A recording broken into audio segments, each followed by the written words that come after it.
All is set for today's presidential runoff election in Liberia, according to the country's National Elections Commission, NEC. Spokesman of the commission, Mr. Henry Flomo, told the news agency of Nigeria, NAN, in Monrovia yesterday that the electoral umpire had done everything humanly possible for a smooth process.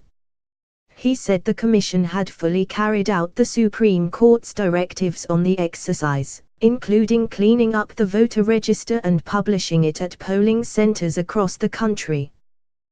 We are in the final stage, we have done everything humanly possible and we are sure of a smooth process tomorrow. With the help of ECOWA's technical team, yes, we did that, cleaning of the voter register, days ago, and we have also completed other mandates that say we should post them before election. We completed that since Friday. As we speak, people should have no problem now locating their rooms, voting points, because the background for that was for people to know which room they belong to.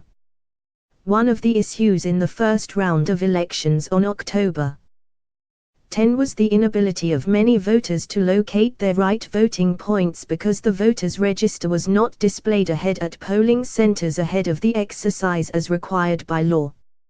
A NAN correspondent, who visited one of the polling centers at Calvary Chapel Mission School in the capital Monrovia, observed that the register was pasted on the walls of the school's main building.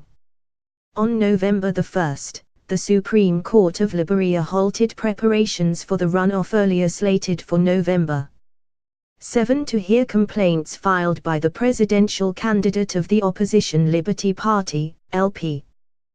The LP flag bearer, Mr. Charles Brumsky, who came third in the first round of the elections on October 10, had alleged massive fraud and irregularities in the exercise. The ruling Unity Party, UP, and its presidential candidate, Vice President Joseph Boakai, joined Brumsky in his call for a rerun of the election.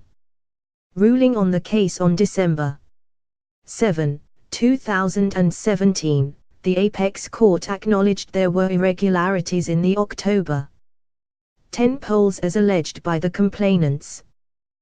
But it held that level was not sufficient to warrant the cancellation of the results as requested. The court, however, mandated NEC to do several things before the runoff to ensure compliance with the standards of publication of the voter register known as Final Register Roll, FR.